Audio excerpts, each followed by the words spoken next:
Muy buenas noches con todas las personas que nos acompañan hoy. Les pido disculpas porque todavía no he podido llegar a mi casa. Eh, en breves minutos, me parece que en unos 3, 4 minutos vamos a dar inicio a la siguiente conferencia, la segunda conferencia de este bloque de conferencias que la Parroquia San José María tiene preparado para nosotros. Les pedimos, por favor, y les recordamos a todas las personas que están ingresando que mantengamos el micro apagado para evitar algún inconveniente durante la ponencia. Les pedimos, por favor, que esperemos unos minutos más para ir conectando también las redes de la parroquia, el Facebook de la parroquia. Así es que en unos minutos nos vemos nuevamente. Gracias.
Muy buenas noches nuevamente con todas las personas con las más de 50 personas que estamos unidas aquí en el Zoom.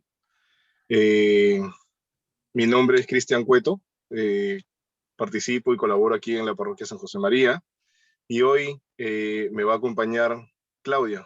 Claudia, buenas noches, ¿estás por ahí? ¿Qué tal? Buenas noches con todos. Buenas noches a las personas que nos están viendo por el Zoom y por el Facebook. El día de hoy nos acompaña el padre Juan Buendía. Cristian lo va a presentar y Así es. quería agradecerles también por su tiempo. Muchas gracias, Claudia. Bueno, buenas noches, Padre Juan, que Padre Juan va a ser el expositor este día de nuestra segunda conferencia programada aquí en la parroquia. El Padre Juan Buendía es un sacerdote de la prelatura del Opus Dei que fue ordenado en el año 1985 y bueno, también nos acompaña normalmente en las misas de 8 de la mañana los domingos, las personas que podemos asistir a misa presencial y que venimos a la parroquia, pues también lo vemos al Padre y escuchamos mucho sus homilías. Y el día de hoy, Claudia, ¿cuál es el tema que el Padre Juan tiene preparado para la conferencia de hoy? El tema es, después de la muerte, ¿qué pasa con nuestra alma? Así es. Así es que, bueno, les pedimos a todas las personas antes de iniciar la conferencia que tengamos siempre el micro apagado para evitar algún inconveniente con la conferencia. Y les recordamos también a las personas que nos están siguiendo por el Facebook y a las personas que nos están escuchando por aquí, por el Zoom, que todas las preguntas o consultas las pueden ir redactando por los mensajes del interno del Zoom o en los comentarios en la página de la parroquia, en el Facebook, para que puedan acompañarnos con alguna inquietud quizás, que al final de la ponencia del Padre Juan vamos a poder hacérselas llegar. Así es que le repetimos a las personas, por favor, que en lo posible tengamos el micro apagado. Y nada, Padre Juan, somos todo oídos. Muy bien. Mucho gusto estar con ustedes. Buenas noches con todos.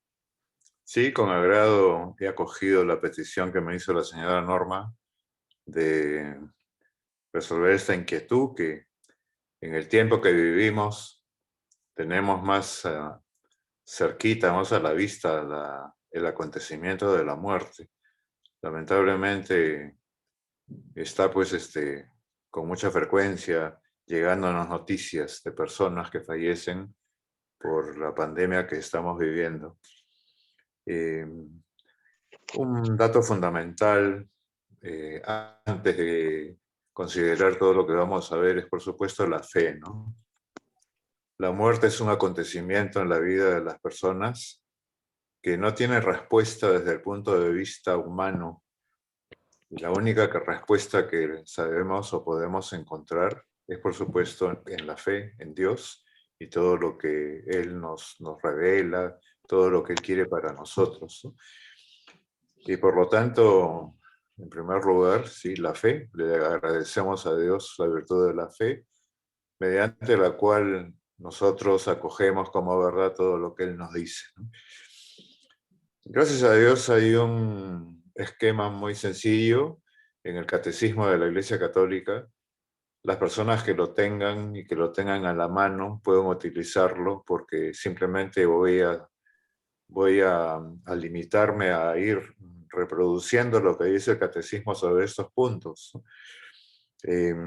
Entonces, ya para entrar directamente, primero yo creo que es bueno hacer mención al esfuerzo que supuso la elaboración de este catecismo, que es uno de los grandes aportes del Papa San Juan Pablo II, acogiendo el deseo del Concilio Vaticano II, que concluyó el año 65, 1965, y que aconsejaba la elaboración de un catecismo.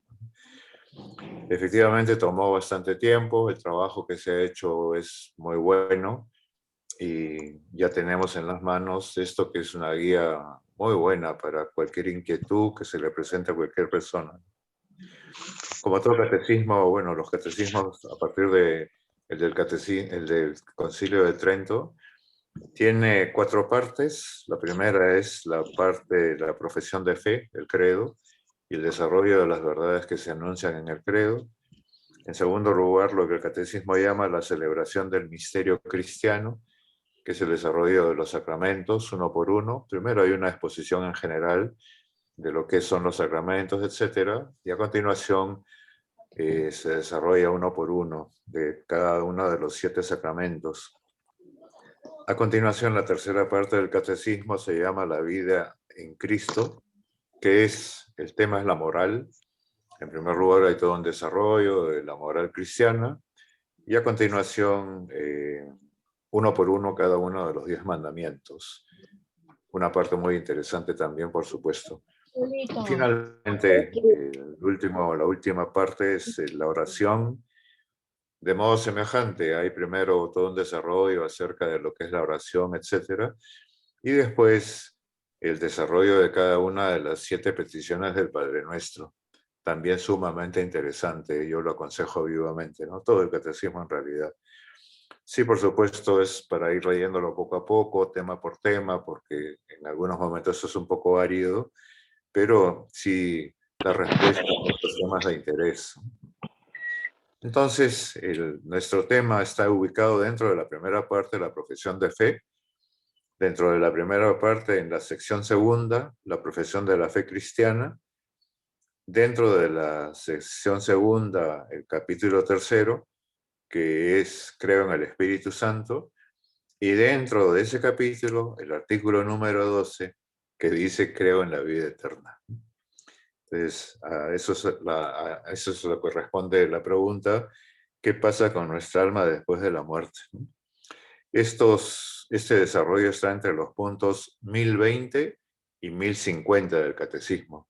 Repito, por si alguna persona lo tiene a la mano, lo puede seguir así ya más directamente, ¿no? Dentro de esta parte, de este artículo 12, Creo en la vida eterna, hay 6 apartados. En primer lugar, el juicio particular. En segundo lugar, el cielo. En tercer lugar, lo que llama la purificación final o purgatorio. En cuarto lugar, el infierno. En quinto lugar, el juicio final. Y por último, la esperanza de los cielos nuevos y de la tierra nueva. Entonces, vamos directamente a meternos en los temas. Ojalá que el tiempo alcance para desarrollarlo todo. Yo no sé, no tengo la seguridad de que va a ser así, pero ahí vamos, ¿no? Entonces, en primer lugar, habla de la muerte. Dice en el punto número 1020, el cristiano que une su propia muerte a la de Jesús, ve la muerte como una ida hacia él y la entrada en la vida eterna. Como ven, es una expresión muy positiva de lo que es la muerte, ¿no? Es, en primer lugar, vivir con Jesús y, en segundo lugar, entrar en la vida eterna. Vamos a decirlo ya desde ahora. Esto es lo que quiere Dios para todos nosotros. Dios nos ha creado para que vivamos con Él eternamente en el cielo. Esto de aquí es un periodo muy breve en comparación con la eternidad que nos está esperando. Y bueno, ayuda a tener esta visión positiva de lo que es la muerte, ¿no? Y no es una tragedia, no es una desgracia, como se dice alguna vez, es parte de la vida. La muerte es parte de la vida. Y es simplemente pasar a otro modo de vivir. Cuando la Iglesia dice por última vez las palabras de perdón de la absolución de Cristo sobre el cristiano moribundo, lo sella por última vez con una unción fortificante y le da a Cristo en el viático como alimento para el viaje.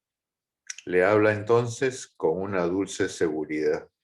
Son los últimos sacramentos que se suele administrar a los moribundos, en primer lugar, si lo necesita, la absolución de la confesión, luego la unción de los enfermos y también la comunión.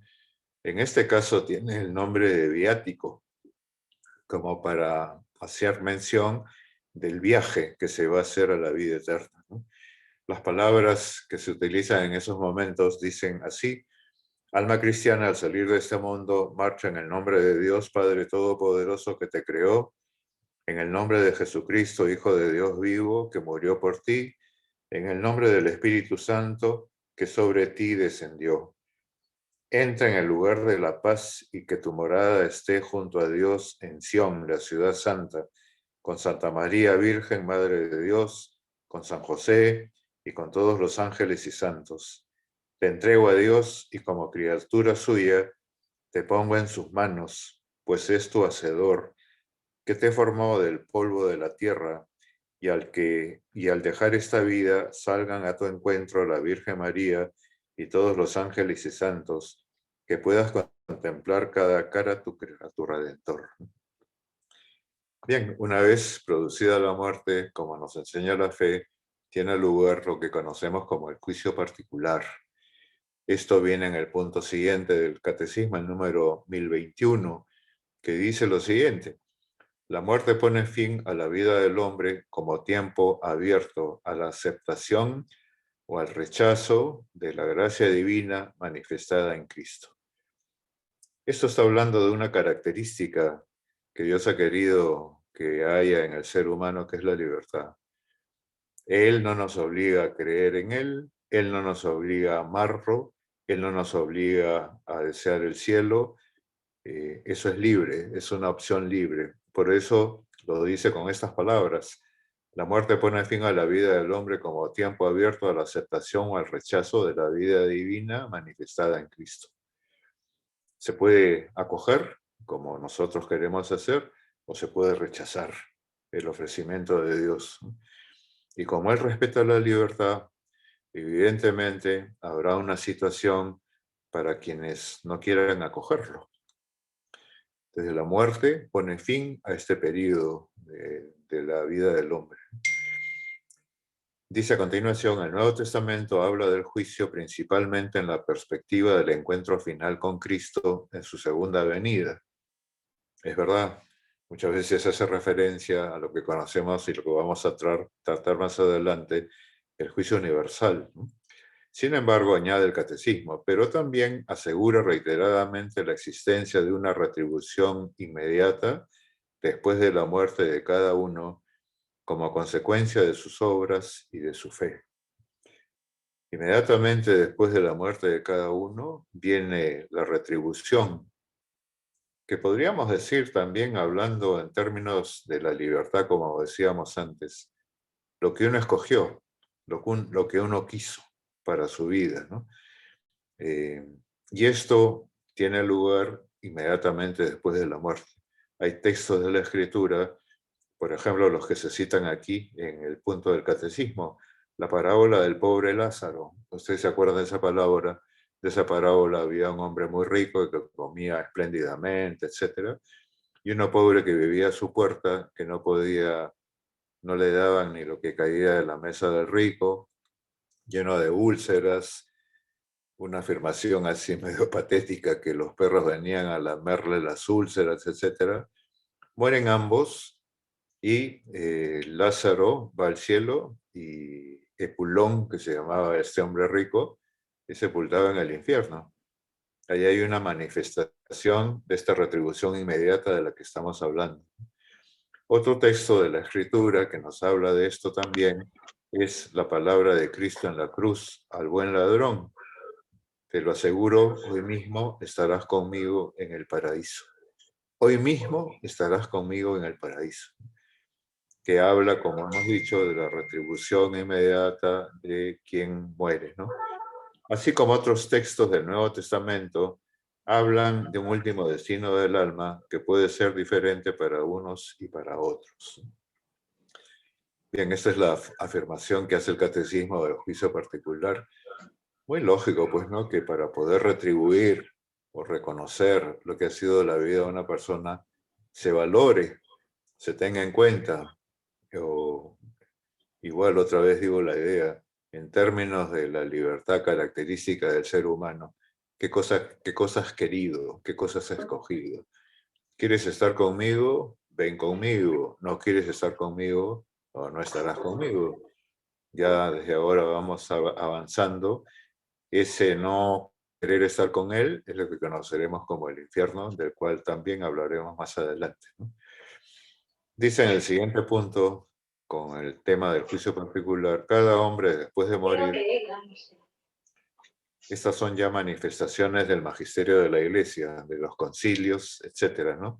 Cada hombre después de morir recibe en su alma inmortal su retribución eterna en un juicio particular que refiere su vida a Cristo a través de una purificación, en el caso de quien necesite la purificación del purgatorio, bien para entrar inmediatamente en la bienaventuranza del cielo, o bien para condenarse inmediatamente para siempre. O sea, las tres posibilidades, en realidad definitivas, solo son dos. El cielo, yendo directamente o yendo después de una purificación en el purgatorio, y la condenación en el infierno, que eso es directo, ¿no? Y cita el punto del catecismo unas palabras de San Juan de la Cruz: a la tarde te examinarán en el amor. Se suele decir que el tema del juicio particular va a ser la pregunta: ¿cuál es el amor que predominó en tu vida? El primer mandamiento y el segundo que contiene, bueno, ya sabemos que el primer mandamiento abarca los 3 primeros, el segundo mandamiento abarca los otros 7, en ese resumen que hace Jesús de los 10 en 2, ¿no? La pregunta va a ser, como dice San Juan de la Cruz, ¿cuál es el amor que ha predominado? Y dependiendo de eso, bueno, pues será la suerte eterna de cada uno, ¿no? Muy bien. Entonces, a continuación, el catecismo pasa a tratar del cielo, eh, como para animarnos. Vamos a decir también ya de entrada, esto es lo que quiere Dios para todos, ¿ah? Dios no quiere para nadie la condenación. Dios quiere para todos el cielo. Lo dice la Sagrada Escritura. Esta es la voluntad de Dios, que todos los hombres se salven y lleguen al conocimiento de la verdad. Esta es la voluntad de Dios. Y es bueno tener presente que, escapándonos un poquito del tema, cuando rezamos el Padre Nuestro y repetimos, hágase tu voluntad así en la tierra como en el cielo, hay que tener presente que la voluntad de Dios es tenernos a cada uno de nosotros en el cielo. Por eso, desarrollando un poquito la petición del Padre Nuestro, podríamos decirle a nuestro Padre Dios, tu deseo de llevarme al cielo, hágase. Que se haga tu voluntad, así en la tierra como en el cielo. Y en segundo lugar, por supuesto, al llegar a esa petición, reconocer tu voluntad de llevarme al cielo va a ser posible acogiendo lo que quieres para mí hoy, en este momento. Que me duela la cabeza, que me fastidie tal persona, que me falte dinero, o que esté bien, que haya almorzado rico, que tenga un trabajo agradable, hágase tu voluntad. Vamos a tenerlo presente también, ¿no? Para que nos ayude esta petición del Padre Nuestro a remontarnos a lo que hemos dicho, nos lo enseña la Escritura. La voluntad de Dios es que vayamos todos al cielo, ¿no? Dice el Catecismo, los que mueren en la gracia y amistad de Dios y están perfectamente purificados, viven para siempre con Cristo, son para siempre semejantes a Él, porque lo ven tal cual es cara a cara. Los que mueren en la gracia. Ustedes saben también que, podemos decir, hay dos posibles situaciones de las personas, de los hijos de Dios, delante de Él. Una, en estado de gracia, en unión, en amistad con Dios. Otra, en estado de pecado, o sea, en enemistad con Dios. Se grafica esto bien en la parábola del hijo pródigo. Cuando el hijo pródigo está en casa con su papá viviendo en armonía, ese es el estado de gracia. Cuando le entra, podríamos decirle al hijo pródigo, la locura de irse de la casa de su padre y además a vivir como se fue a vivir, nos cuenta la Sagrada Escritura, está en pecado. Para poder llegar al cielo hay que morir en gracia de Dios. Eso ya plantea también una necesidad bien importante, que es, en cuanto se tenga conciencia de falta grave, de pecado mortal, acudir pronto a reconciliarse con el sacramento de la reconciliación o de la confesión o de la penitencia, como se le suele llamar, para recuperar la amistad con Dios. Él es tan misericordioso que, si ve en nosotros un arrepentimiento sincero, no se acuerda ya de lo que ha pasado y nos perdona y nos acoge. Nos sirve para eso también la parábola del hijo pródigo. ¿Cómo recibe el padre del hijo pródigo a su hijo cuando regresa? Bien, pues entonces, por eso este tema que es tan importante, ¿no? La gracia y la amistad con Dios para poder entrar en el cielo. Y allí, en el cielo, dice el Catecismo, son para siempre semejantes a Dios porque lo ven tal cual es, cara a cara. Para esto hará falta, la teología explica lo que se llama la visión beatífica, que es semejante a la visión de la fe, como podemos ver, entre comillas, a Dios ahora a través de la fe. En el cielo eso se potenciará. Potenciar es elevar la capacidad que tenemos los seres humanos de conocer y de amar a Dios con la inteligencia y con la voluntad, ¿no? Esto se podría comparar, pues, por ejemplo, a lo que pasa con el ojo y lo que le sucede al ojo cuando usa un microscopio, que puede ver elementos muy pequeños que con su sola capacidad no sería capaz de percibir. De la misma manera, si miramos a través de un telescopio, podemos ver cosas que están muy lejos, que con solo la capacidad natural del ojo sería imposible percibir. Sin embargo, hay una base, que es el ojo, la capacidad de ver, que es potenciada por el microscopio o por el telescopio.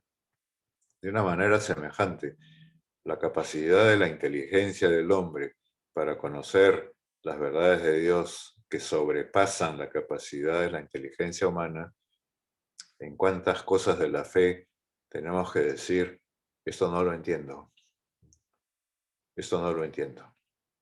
Pero es que no es necesario que lo entendamos, sino con la fe, la confianza de que es Dios quien lo dice y por eso lo creo, entonces sí. Igual pasará en el cielo con lo que hemos dicho, pues que se llama la visión beatífica, ¿no? Aquí podemos añadir esa expresión de San Agustín que es tan bonita. Decía San Agustín, gracias porque no te entiendo, gracias porque no te entiendo, porque si yo te entendiera, sería señal de que eres a la medida de mi inteligencia. Y como yo sé que mi inteligencia es limitada, no serías el Dios infinito en quien yo creo. Que yo no te entienda, que yo no entienda alguna de tus cosas, me ratifica que eres infinito y que no cabes en mi cabeza, que no cabes en mi inteligencia. Y por eso, gracias, decía San Agustín, pues una expresión muy buena, ¿no? Para poder hacer eso hace falta desde luego la virtud de la humildad en la inteligencia, ¿no? Bien, el segundo punto del catecismo respecto al cielo dice, esta vida perfecta con la Santísima Trinidad, esa comunión de vida y de amor con ella, con la Virgen María, los ángeles y todos los bienaventurados se llama el cielo.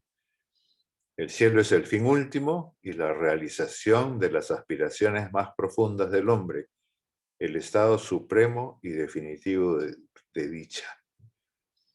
Es el fin último y la realización de las aspiraciones más profundas del hombre, el estado supremo y definitivo de dicha. Eso es difícil describirlo, como no tenemos experiencia ninguno de nosotros de cómo es.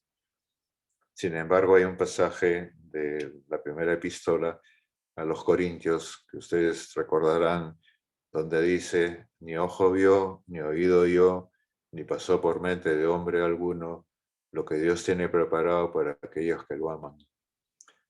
Queriendo describir de alguna manera lo que es el cielo, pues no se puede describir, ¿no? Ni ojo vio, ni oído oyó, ni pasó por mente de hombre alguno lo que Dios tiene preparado para aquellos que lo aman.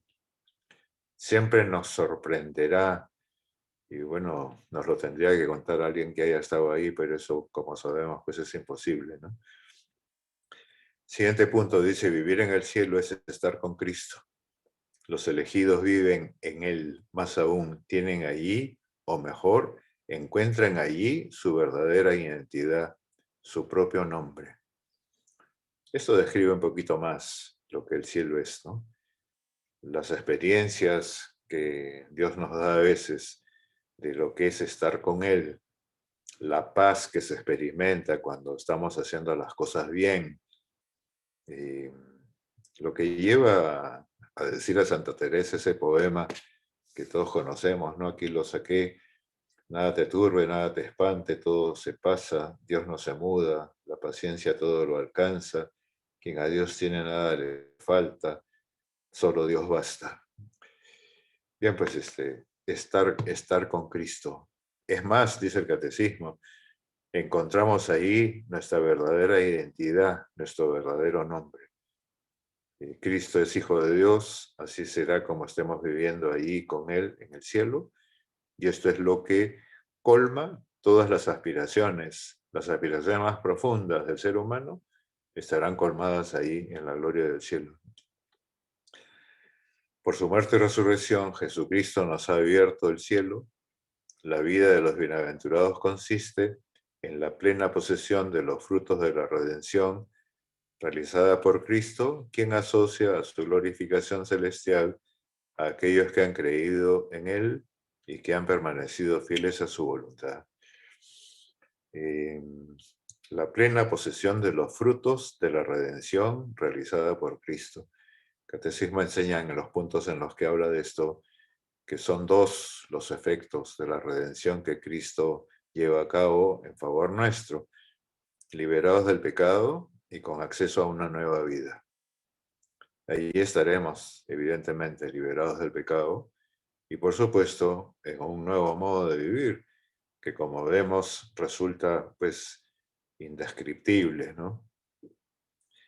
El siguiente punto, el 10:28, dice, a causa de su trascendencia, Dios no puede ser visto tal cual es, en cuanto Él mismo abre su misterio a la contemplación inmediata del hombre y le da capacidad para ello. Esta contemplación de Dios en su gloria celestial es llamada por la Iglesia la visión beatífica. Lo que decíamos antes, es la potenciación que recibe la capacidad de conocer y de amar que el hombre tiene para poder acoger así a Dios ahí en la gloria del cielo, ¿no? La visión beatífica. Bien, entonces, habiendo tratado del cielo, vamos a pasar a la purificación final o purgatorio. Dice el Catecismo hablando del purgatorio, los que mueren en la gracia y en la amistad con Dios, pero imperfectamente purificados, aunque están seguros de su eterna salvación, sufren después de su muerte una purificación a fin de obtener la santidad necesaria para entrar en la alegría del cielo. Yo pensaba, para que se pueda entender esto un poquito mejor, cómo, por ejemplo, se preparan las personas para asistir a un evento importante. El matrimonio de alguien de la familia, la mamá del novio que va a ser de madrina. Todo lo que hace, pues, ¿no? Para asistir a la ceremonia. Porque es un asunto importante, porque quiere estar muy bien presentada, etc. ¿Qué cosa es el cielo para nosotros y cómo requiere de nuestra parte una preparación? Lo que es el ejemplo que hemos puesto se refiere a lo físico, también por supuesto a lo interior, pero estar en el cielo es sobre todo pues la limpieza, la purificación interior. ¿Qué cosa es lo que hay que limpiar, que purificar? Lo que se llama la pena temporal. ¿Qué cosa es la pena temporal? Hace un tiempo leí una expresión que me gustó mucho porque aclara bastante la idea. Decía esta expresión, no se puede robar y no hacerse ladrón. Si yo robo, me hago ladrón. ¿Cómo quito de mí el haberme hecho ladrón? En parte me lo quita la confesión, en parte me lo quita las oraciones, las acciones buenas, en parte me lo quita también el ser honesto. No robar cuando se me presentara la oportunidad de hacerlo, no robar. Ir en el sentido contrario, ir en el sentido de la virtud, en lugar de lo que es la antivirtud o vicio, ¿no? Eso es un trabajo que tenemos personalmente cada uno de nosotros con nosotros mismos. Es una limpieza que vamos haciendo con nuestra propia vida cuando queremos obrar bien. Si al morir se está en gracia de Dios, pero no se ha terminado de hacer esta limpieza, no he terminado de deshacerme lo ladrón que me hice robando. Y en ese sentido podríamos poner muchos ejemplos más, ¿no? Lo mentiroso que me hice mintiendo, etcétera, ¿no? Los ejemplos son interminables. Todo eso es lo que hay que limpiar en el alma, en el purgatorio, si es que se muere en estado de gracia, pero sin haber terminado de hacer este trabajo. Por eso dice a continuación el Catecismo, la Iglesia llama purgatorio a esta purificación final de los elegidos, que es completamente distinta del castigo de los condenados, completamente distinta del purgatorio. ¿Cuál es la diferencia? Esto acaba y se va al cielo. En cambio, el infierno no acaba, el infierno es para siempre. La diferencia es pues abismal. La Iglesia ha formulado la doctrina de la fe relativa al purgatorio, sobre todo en los concilios de Florencia, etc. La tradición de la Iglesia, haciendo referencia a ciertos textos de la Escritura, habla de un fuego purificador. Hay un sufrimiento, un fuego purificador. Algunos teólogos dicen que varía en duración y en intensidad. Más tiempo se necesitará de purificación en el purgatorio, dependiendo del arraigo que tenga ese defecto en la persona. Cuán ladrón me hice. Y la intensidad de las penas del purgatorio dependen también, dicen estos teólogos, de la gravedad de las faltas cometidas. Si fue muy grave el robo que cometí, bueno, los padecimientos de purificación del purgatorio serán más intensos, más prolongados dependiendo del arraigo, más o menos intensos dependiendo de la intensidad de las faltas que se cometieron, ¿no? Bueno, esto es opinión de teólogos, ¿cómo será? Podríamos decir ahora, ¿no? Es lógico, es coherente ese razonamiento. Bueno, el purgatorio es esto, ¿no? Dice en el siguiente punto, esta enseñanza se apoya también en la práctica de la oración por los difuntos, de la que ya habla la Sagrada Escritura. Y cita el libro de los Macabeos del Antiguo Testamento. Por eso mandó Judas Macabeo hacer este sacrificio expiatorio en favor de los muertos para que quedaran liberados del pecado.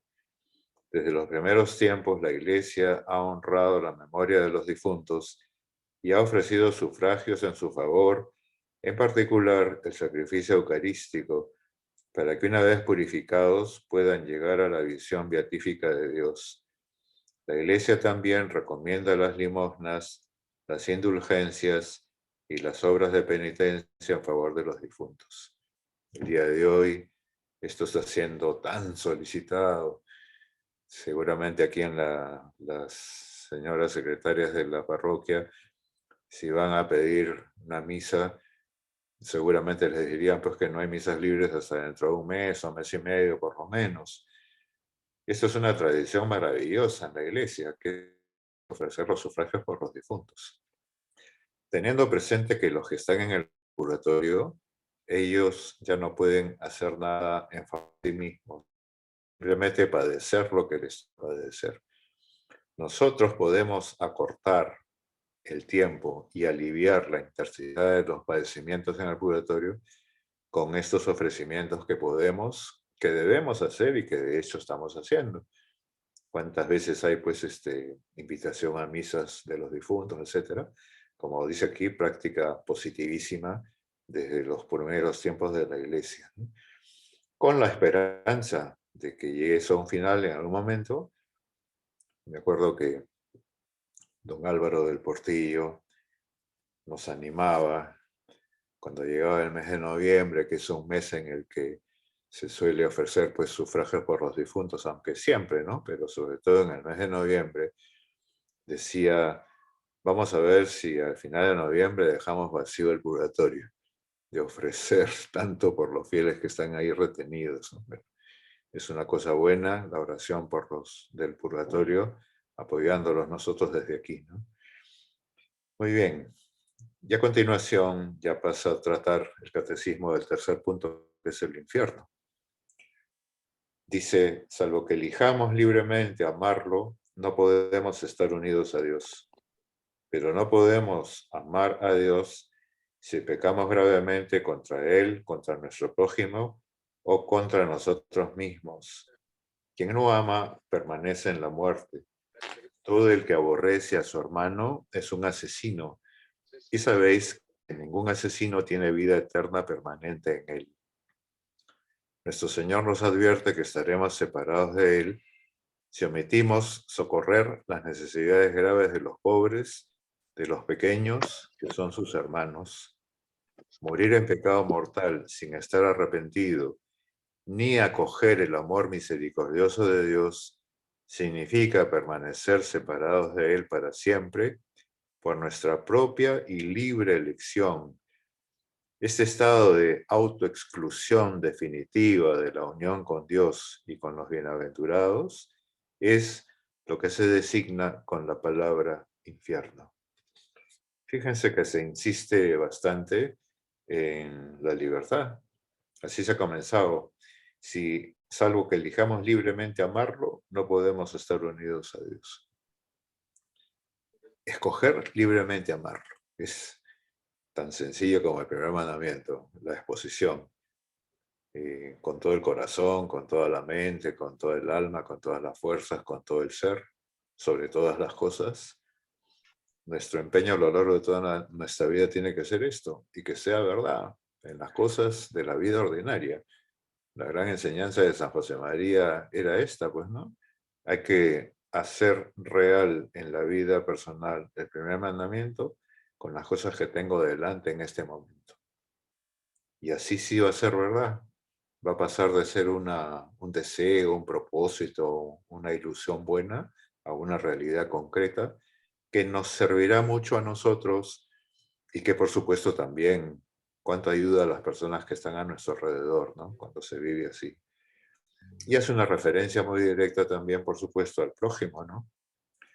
En las diversas formas de atender al prójimo, que como decía nuestro Señor, son sus hermanos pequeños. Morir en pecado mortal sin estar arrepentido, ni acoger el amor misericordioso de Dios, significa permanecer separados de Él para siempre por nuestra propia y libre elección. Insistiendo en la idea de la libertad, pero ojo que aquí se añade algo que es muy consolador. No acoger el amor misericordioso de Dios. Pues se suele decir que hasta el último momento está el Señor queriendo ayudarnos a reaccionar, a rebobinar, a reconocer, a pedir perdón. El amor misericordioso de Dios. Por tanto, como dice aquí también, pues, ¿no? La opción del infierno es libre. Significa permanecer separados de Él para siempre por nuestra propia y libre elección. Insiste en la siguiente oración el catecismo. Este estado de autoexclusión definitiva de la comunión con Dios, de la unión con Dios, autoexclusión definitiva de la unión con Dios. O sea que si queremos de verdad, lo que quiere Dios para nosotros es el cielo. Para ir al infierno no me tiene que no interesar estar con Dios. Y bueno, que eso también nos dé consuelo y esperanza, y que nuestro deseo de estar con Él sea auténtico, verdadero, sincero, efectivo, etc., ¿no? Y así entonces vamos a conseguir lo que Él quiere para todos nosotros. Por tanto, también a mí me gusta decir, no tiene mucho sentido hablar del infierno como castigo. El infierno es el respeto de la libertad de cada uno que Dios hace, ¿no? Dios nos ha hecho libres, cada uno escoge, y el que no quiere estar con Él, no estará con Él. Y la vida eterna, no estar con Él, es el infierno. Es no tanto castigo, sino consecuencia de la propia elección, como se está insistiendo en este punto del catecismo, ¿no? Se cita a continuación algunos pasajes de la Escritura en los que Jesús hace mención. Jesús habla con frecuencia de la gehenna o del fuego que nunca se apaga, reservado a los que hasta el fin de su vida rehúsan creer y convertirse, y donde se puede perder a la vez el alma y el cuerpo. Jesús anuncia en términos graves que enviará a sus ángeles que recogerán a todos los autores de la iniquidad y los arrojarán al horno ardiente, y que pronunciará la condenación, alejados de mí, malditos al fuego eterno. Con palabras duras. Y hay, como explica la Iglesia, pena de daño y pena de sentido. La pena de daño es la privación de la visión de Dios. Es lo más grave. esta es la razón de nuestra existencia. Para eso es para lo que nos ha creado Dios, para que participemos de Él, para que tengamos la visión de Dios, para que compartamos su felicidad eterna en el cielo, en la vida eterna, ¿no? Y lo más grave del infierno es la privación de esto. Y en lugar de estar viviendo en un ambiente, en un clima de amor sincero entre todos, el infierno es pues un odio indescriptible, ¿no? Tampoco se tiene mucho dato concreto porque nadie hay que haya vuelto de ahí para contarlo, pero ese es el sentido que tiene esta afirmación. Por un lado, pena de daño. En segundo lugar, pena de sentido, que es la parte corporal nuestra que también padece. Ojo que la vida la vivimos con el cuerpo y con el alma. Y en ese sentido, qué lógico es que la parte física nuestra, el cuerpo, disfrute del buen obrar en el cielo y padezca del mal obrar también en el infierno. Y eso es lo que se describe con el fuego que nunca se apaga. No es fácil, si somos espiritualizados, entender cómo es eso del fuego. No es fácil entenderlo. Y como decíamos al comenzar, ¿no? Es que no todo lo podemos entender al pie de la letra. Pero bueno, nos basta que sean cosas que nos dice Jesucristo nuestro Señor para que nosotros lo acojamos como verdaderos, ¿no? En ese sentido, con la confianza con la que un chiquito le cree a su papá todo lo que dice su papá, o le cree a su mamá todo lo que dice su mamá. Y por eso que importante es que los papás y que las mamás no engañen a los chiquitos, ¿no? Porque si no después el papá y la mamá se derrumban, ¿no? Cuando el chiquito es capaz de descubrir que mi papá me engañó, que no me dijo la verdad, ¿no? Entonces, muy bien. Dice el siguiente punto, el catecismo: la enseñanza de la Iglesia afirma la existencia del infierno y su eternidad. Las almas de los que mueren en estado de pecado mortal descienden a los infiernos inmediatamente después de la muerte y allí sufren las penas del infierno, el fuego eterno. La pena principal del infierno consiste en la separación eterna de Dios, en quien únicamente puede tener el hombre la vida y la felicidad para las que ha sido creado y a las que aspira. Así que es la frustración más terrible que se puede experimentar, ¿no? Aquí en esta vida muchas veces experimentamos frustraciones de proyectos, etcétera, algunas importantes, lamentablemente, por ejemplo, el tema de los matrimonios o los hijos, en fin, cuántos ejemplos se podría poner de eso. Esto es la frustración más grave que puede experimentar alguien. Bueno, pasamos al siguiente punto, que es el juicio final. Ya no va quedando mucho tiempo, creo, ¿no? Sí. Tú me avisas, Cristian, cuando habría que cortar para poder contestar también las preguntas que quieran hacer, ¿no? El juicio final. La resurrección de todos los muertos, de los justos y de los pecadores, precederá al juicio final. Esta será la hora en que todos los que estén en los sepulcros oirán su voz, y los que hayan hecho el bien resucitarán para la vida, y los que hayan hecho el mal para la condenación. Entonces Cristo vendrá en su gloria acompañado de todos sus ángeles, serán congregadas delante de él todas las naciones, y él separará a los unos de los otros, como el pastor separa las ovejas de las cabras. Pondrá las ovejas a su derecha y las cabras a su izquierda, e irán estos al castigo eterno y los justos a la vida eterna. Recordando la parábola esa que es tan clara, el capítulo 25 de San Mateo, en las que hace esta comparación, pues, ¿no? Las ovejas y las cabras. Entonces, todo esto en el juicio final. ¿Cuál es la razón del juicio final? Algunas veces se dice, ¿no? No es un tribunal de apelación. Aquí en la justicia terrena que vivimos en las naciones, cuando una persona no está de acuerdo con el veredicto de un juez de paz, por ejemplo, tiene la posibilidad de apelar a una instancia superior en el Poder Judicial. Y así se puede ir subiendo, ¿no? Hasta que se llega al final, la última posibilidad de todas. El juicio final no es una instancia de apelación. El veredicto definitivo se dio en el juicio particular. ¿Por qué el juicio final? Porque es muy justo que al final de los tiempos se reconozca el bien que hizo la vida de una persona. Por ejemplo, nosotros seguimos beneficiándonos de la enseñanza y del ejemplo de San Pablo. Y siempre digo cuando hablo de esto, ¿no? Imagínense que el juicio final va a ser como estar en un estadio. Y ahora viene el momento del juicio final de San Pablo. La ovación que va a haber en ese momento va a ser impresionante, pues, ¿no? Todo lo que San Pablo hizo en su tiempo y todo el beneficio que ha seguido haciendo a lo largo de los siglos y hasta el día de hoy también. ¿Cómo no va a ser reconocido eso, no? Muy lógico que sea reconocido.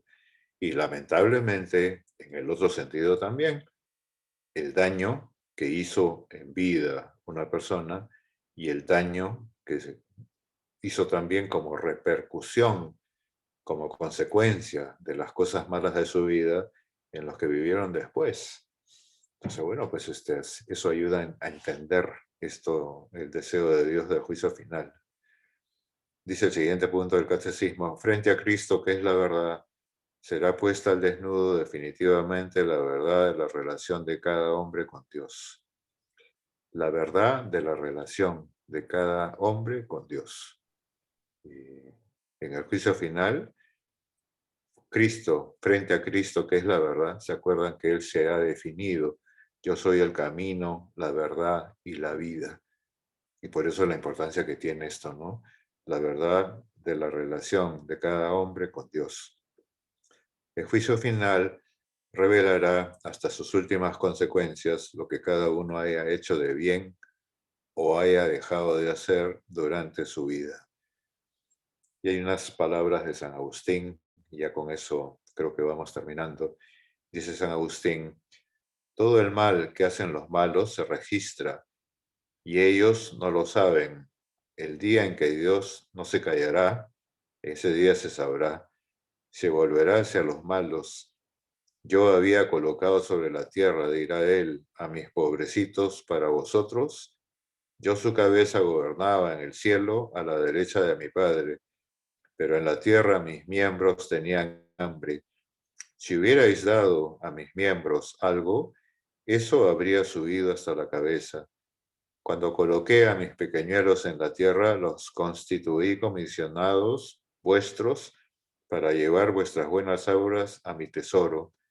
Como no habéis depositado nada en sus manos, no poseéis nada en mí. San Agustín hace una referencia de esa manera al juicio universal, ¿no? Muy bien, yo creo que vamos a dejarlo aquí para que haya lugar a preguntas. Ya no, y no aburrirlos más tampoco, ¿no? No, para nada, padre. Espero que haya estado claro, que haya servido, y bueno, lo que quieran preguntar, si puedo responder, lo respondo, ¿no? Adelante. Sí, padre, muchísimas gracias por su tiempo. La verdad, muy interesante todo lo que nos ha expuesto. Yo personalmente lo he estado siguiendo con el catecismo acá en el celular. Bueno, yo voy a ver todas las que son las preguntas del Zoom y Cristian me va a ayudar con las preguntas del Facebook. Acá tenemos unas 3 preguntas. La primera por la señorita Tania Peña. Alguna vez me han dicho que es injusto que una persona que se portó mal cuando estaba vivo, si se arrepiente justo antes de morir, se salve. ¿Cómo se puede responder a este comentario? Eso es la misericordia de Dios, porque Él quiere salvar a todos, ¿no? Ya Él, de alguna forma, asumirá la responsabilidad de las cosas malas que ha hecho. Para eso hay una parábola que puso Jesús. ¿Se acuerdan de la parábola de los trabajadores en la viña? Que el dueño de la viña sale a las 6 de la mañana a contratar trabajadores y queda con ellos en un denario. Luego sale a las 9 de la mañana, vuelve a encontrar otros y también los manda a trabajar. Vuelve a salir a las 12 del mediodía y vuelve a encontrar otros y los manda a trabajar. Y a las 3 de la tarde vuelve a salir y otra vez lo mismo, encuentra unos ociosos y los manda a trabajar a su viña. Y a las 5 de la tarde, faltando una hora nomás para que acabe el día, otra vez sale y otra vez encuentra a otros que están ociosos y los manda a trabajar. Y entonces al final del día le dice al capataz, vamos a pagarle a los trabajadores, comienza con los que han llegado al final. Y a los que han llegado al final les da un denario. Y entonces cuenta la parábola. Cuando se acercaron los de las 6 de la mañana, pensaron que iban a recibir más, pero recibieron también un denario. Y se quejaron. Eres injusto, ¿por qué les pagas a estos? Nosotros hemos aguantado el peso de todo el día. Y Jesús le responde, ¿no? Yo quedé contigo en un denario, te doy en lo que hemos quedado. ¿Por qué tienes que ver mal tú que yo sea generoso con los otros? Entonces, esa es la respuesta que da el mismo Jesucristo, ¿no? Al revés, tiene que causar alegría que uno que estaba a punto de irse al infierno y al final se arrepiente y consigue la salvación, a una persona buena le tiene que dar alegría que pase eso. Entonces, no, ahí creo que con esa parábola que puso Jesús se puede encontrar respuesta, ¿no? Aparte que no es justo que la justicia humana es completamente distinta a la justicia de Dios. La justicia de Dios es sobre todo misericordia. Entonces, ahí no hay dificultad tampoco, ¿no? Espero que eso responda a la pregunta. Perfecto, padre. La siguiente pregunta es, ¿desear la muerte es pecado? ¿Cambia si uno está enfermo? Con sinceridad y con sencillez delante de Dios, uno se lo puede pedir.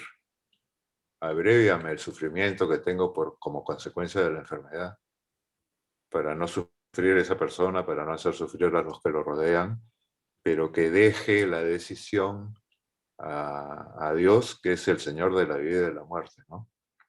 Entonces, desearlo yo creo que no está mal. Y mejor todavía si se hace la petición a Dios. Él verá. Y como digo, con sencillez y con sinceridad de niño delante de Dios, que ese es el consejo que se suele dar, pues, ¿no? Y Él dirá lo que tú decidas, pero si quieres aliviarme este sufrimiento, no creo que no está mal pedírselo. Él decidirá qué cosa es lo que hace, ¿no? Qué cosa es lo mejor para nosotros. Claro. A ver, la siguiente pregunta. ¿Cómo se puede explicar a personas que no son creyentes que la eutanasia no es correcta? La persona que no es creyente es bien difícil hacerle ver eso, ¿no? Porque es el mandamiento no matar, ¿no? Entonces, y también en la expresión que hemos utilizado hace un ratito, Dios es el Señor de la vida y de la muerte. El día de hoy el hombre se mete en sus terrenos, quiere disponer cuando se muere, quiere disponer cuando se nace, con todas las formas que hay ahora de procrear, etcétera, y también con la eutanasia, ¿no? Entonces, una persona que no tiene fe es muy difícil que admita, ¿no?, los argumentos que se le pueda dar para hacerle ver que eso no está bien. Perfecto. ¿Qué pasará con las personas que están muriendo sin el sacramento de la unción de los enfermos? Sin el viático. Sí, si están arrepentidos, vamos a volver a la frase. ¿Qué quiere Dios? Que todos los hombres se salven y lleguen al conocimiento de la verdad. El deseo de Dios no se puede ver frustrado porque no hubo posibilidad de conseguir un sacerdote que administre la unción de los enfermos o la comunión como viático, o incluso la absolución de la confesión. La persona que está en esa situación puede pedir perdón sinceramente a Dios y Dios mide el arrepentimiento, la sinceridad del arrepentimiento, y como Él quiere salvarnos a todos, no va a depender Él de la acción de un sacerdote, ¿no?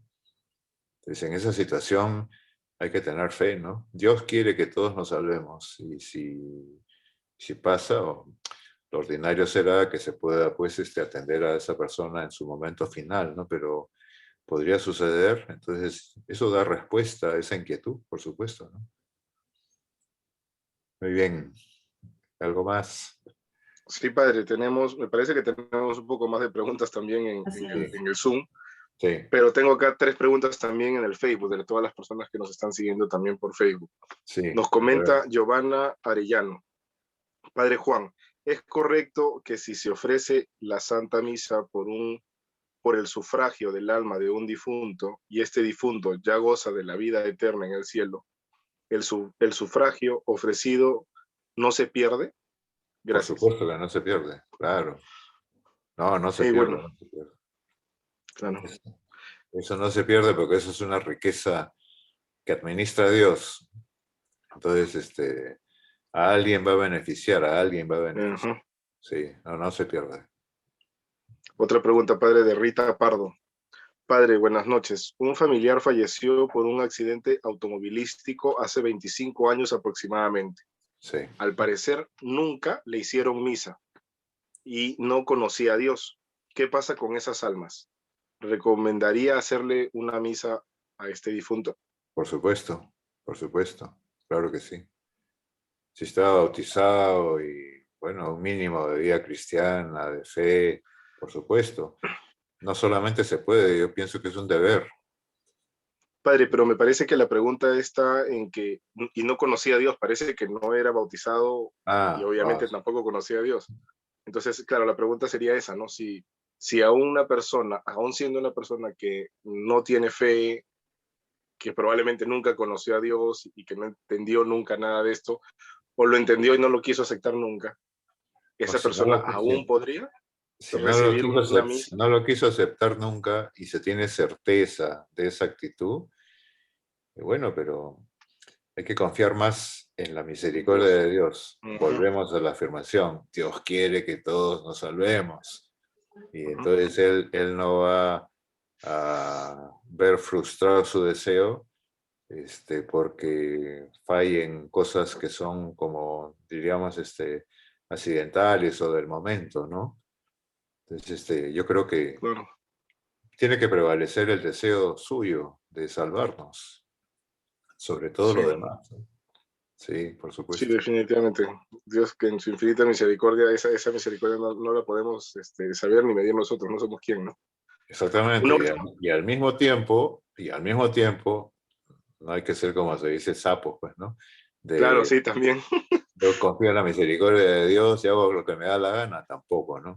Tampoco, pues, no, eso no está bien. Sí, es cierto, padre. Una última pregunta del Facebook, padre. Elizabeth Urtiaga. Padre Juan, ¿qué sucede con aquellas personas que fallecen y que sufren enfermedades terminales desde niño, que no tienen la capacidad de elección del cielo o del infierno, como el caso de una parálisis cerebral?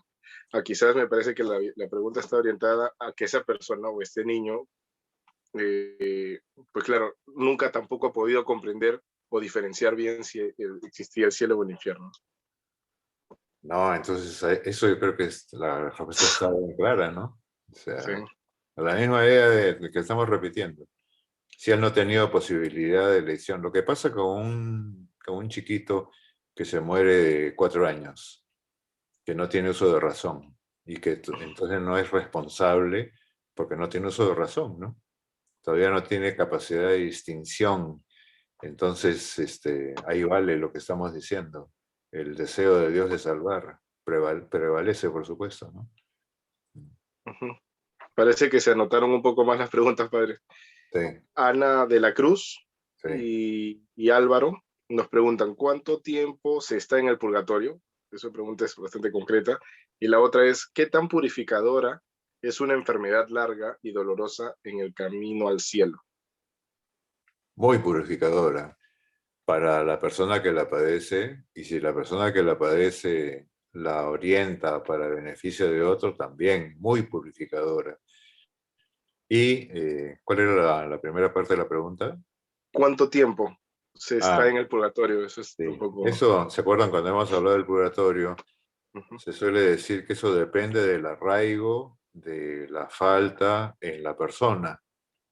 Si ha estado, o sea, si ha sido muy mentiroso mucho tiempo, tiempo, o muy ladrón, o muy lo que sea, entonces se le va a tomar más tiempo limpiar eso, ¿no?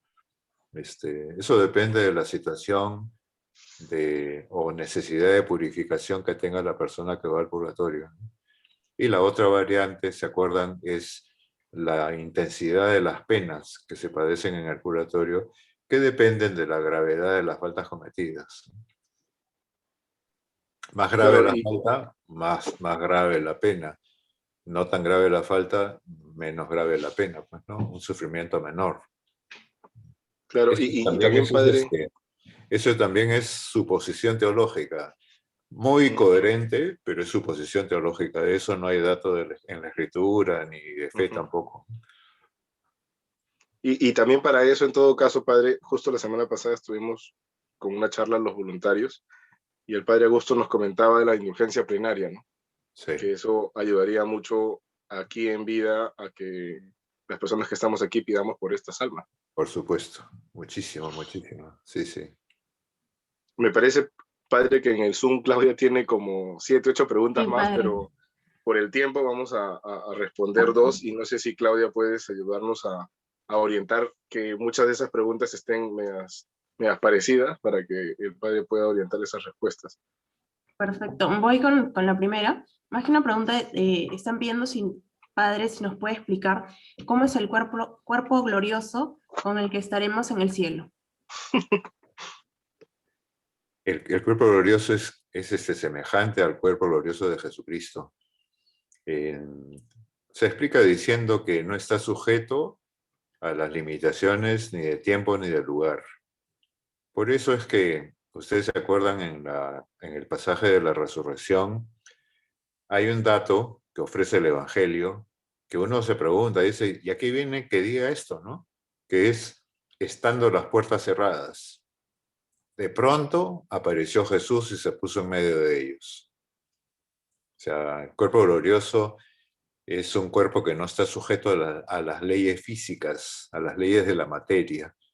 Entonces, ya no sufre, ya puede, o sea, aparecer en cualquier sitio, de una rapidez, no tiene sentido hablar de rapidez para el traslado, sino aparece en un sitio, en otro, etcétera, ¿no? Esas, las cualidades del cuerpo glorioso es esa que se espiritualiza. Más o menos es como se explica esto, ¿no? Perfecto.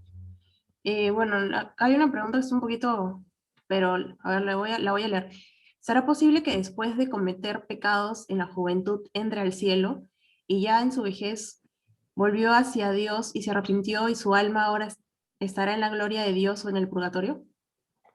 Si se arrepintió, por supuesto que sí. El ejemplo ¿cuántos ejemplos hay, no? El ejemplo de San Agustín, que cuando fue joven no fue un santito, ¿no? Más bien fue, como dicen ahora, medio malandrín, ¿no? Inquieto intelectualmente, y que también tuvo una pareja, tuvo hijos, etcétera, ¿no? Sin embargo, luego Dios le dio la oportunidad de rehacerse, se convierte, y es un gran santo en la iglesia, ¿no? Y como él, cuántos otros hay ejemplos de eso, ¿no? Sí. Y ahí otra vez podemos volver a la idea, ¿no? ¿Cómo se ve que prevalece la misericordia de Dios que quiere que todos nos salvemos? Eso es bien importante tenerlo presente, ¿no? Así es. Así es. Claudia, no sé si tienes una última pregunta para ir cerrando un poco la idea. Acá tengo un comentario. Nos piden, padre, ¿nos puede comentar un poco las personas que vean a las almas del purgatorio como María? Que ven a las almas del purgatorio como María. ¿Y qué pasa con esas personas? La pregunta, ¿cuál es? No hay pregunta, me parece. Es más que nada un comentario. Así es. A ver, A ver. repítelo. ¿Nos puede comentar un poco las personas que ven a las almas del purgatorio como María?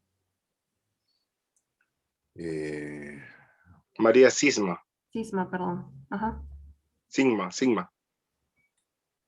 María Sigma, no tengo conocimiento de Yo ella. tampoco.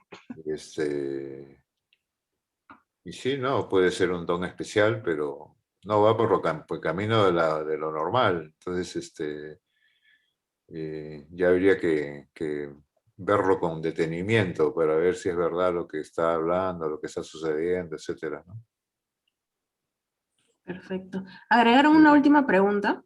Sí, Las personas que de ser católicos cambiaron a ser testigos de Jehová y fallecieron, ¿qué sucede con ellos? ¿por qué? ¿Qué cosa pasó? ¿Se justifica la decisión que tomaron? Todo eso lo conoce Dios, ¿no? O sea, cuáles eran las motivaciones que tuvieron, etcétera, ¿no? Y todo eso lo conoce Dios. Entonces Dios juzgará con todos los datos que Él tiene. Nosotros no tenemos la capacidad de acumular datos como tiene Dios. Dios tiene todos los datos y a base de todos los datos que Él tiene, toma la decisión. Y sobre todo, recordando lo que estamos repitiendo cada rato, lo que quiere es que vayamos todos al cielo, porque es Padre misericordioso. Entonces, bueno, pues hay que tener confianza y por eso la petición, ¿eh? Hay que pedir por los difuntos, ¿no? Así es, padre. Padre, queríamos agradecerle a nombre de la parroquia San José María, a nombre del padre Rafael, del padre Alberto, y de toda la comunidad y de las cerca de 40 personas en el Facebook y me parece cerca de 70 personas en el Zoom. Yo estoy seguro que hemos quedado pues encantados desde principio a fin, desde en esta conferencia, nos ha podido ilustrar un poquito más sobre todos estos detalles. Le agradecemos de corazón. Hoy, más que nunca, vamos a tenerlo en nuestras oraciones, el día A en el ver, que... a ver que eso sea verdad, eso es lo que interesa. Sí, sí, sí, claro. Muy Entonces, bien, nada, padre, queremos agradecerle y pedirle, no sé si nos puede dar su bendición para que por luego supuesto que Claudia sí. nos invite a la siguiente charla. Muy bien, por supuesto que sí. La bendición de Dios Todopoderoso, Padre, Hijo y Espíritu Santo, descienda sobre todos ustedes, los proteja, los ayude. Un consejo que daba San José María es vivir con sentido de eternidad, es decir, acordándonos de que nos vamos a morir. Oye, me voy a morir, oye, nos vamos a morir. Y que eso sea el faro que alumbra la vida de las personas. No por miedo, sino por querer no fallarle a Dios, que es tan bueno con nosotros, ¿no? Muy bien, que Dios lo bendiga, la Virgen también, y que sea útil pues lo que hemos considerado el día de hoy. No, muchísimas gracias a usted, padre Juan. Muchas Muy gracias, bien. padre. ¿De Queremos qué? invitar a las personas que nos siguen por Facebook y por Zoom al próximo jueves, el día 3 de junio a las 8 de la noche, a la tercera conferencia que será dictada por la doctora Luz Pacheco. El tema es Antropología del Hombre, para enfocar adecuadamente la cuestión social y el mundo del trabajo. Sí, ahí vamos a ver si nuestro amigo del Switcher que nos está ayudando con la transmisión nos ayuda a poner el banner de la publicación para el otro jueves.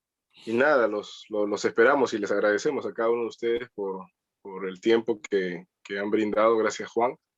Ahí está la charla. El 3 de junio a las 8 de la noche nos va a acompañar la doctora Luz Pacheco, como bien nos ha dicho Claudia. Entonces, por nosotros también, muchísimas gracias por acompañarnos. Ahí tienen el link también para que lo puedan compartir con sus amistades y puedan conocer un poquito más sobre este tema de la antropología del hombre, ¿no? Que me parece que va a ser muy interesante también. Muchísimas gracias a todos. Gracias, Claudia, Muchísimas por gracias. acompañarnos esta noche. Gracias a Muchas ti, gracias a la Cristian. señora Gracias a Norma también. todos. Gracias. Muy buenas noches. Gracias, Muchas gracias, gracias a padre. todos. Gracias, Padre Juan. Muchas gracias también a las personas que están en el Facebook, que nos han acompañado ahora. Que tengan todos muy Muchas buenas gracias. noches. Muchas gracias, buenas noches.